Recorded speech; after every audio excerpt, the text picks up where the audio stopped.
India is the world's largest democracy, and with 1.2 billion people, it's the second most populated country after China.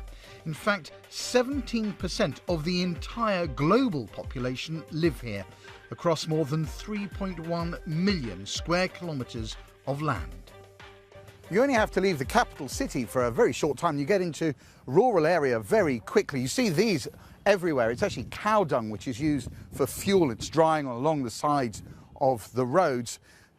And this really is what India is all about. 70% of Indians' population live in areas like this, rural areas. So communication between these villages is absolutely key.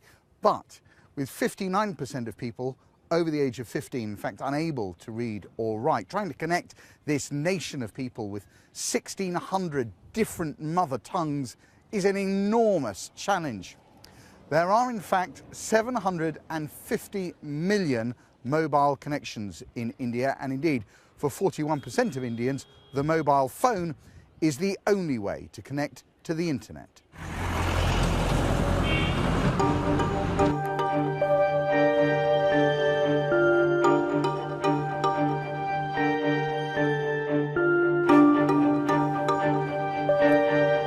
This is Electronic City in Bengaluru, the new name for Bangalore, India's Silicon Valley. It is home to hundreds of IT companies, homegrown businesses like Wipro and Tata, to global companies like Microsoft and IBM. Indeed, a third of India's IT workforce works on this particular campus. And what goes on here is the reason why India's software industry is predicted to be worth $12 billion by the year 2015.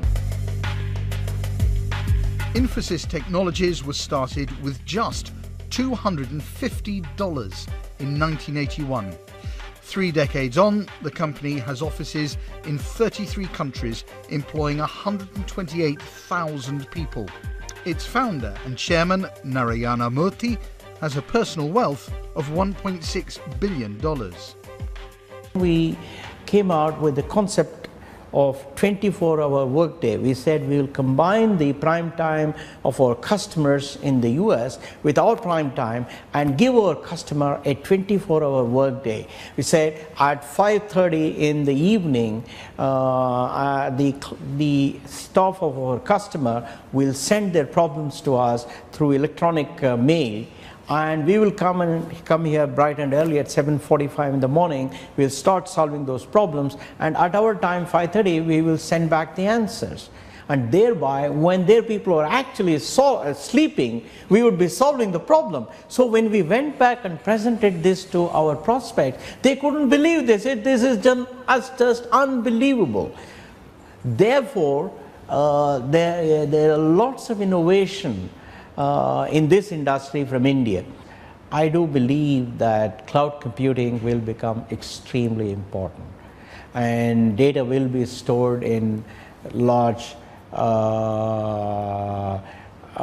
clouds, and people will access these from wherever they are on a mobile basis, on an anytime, anywhere basis.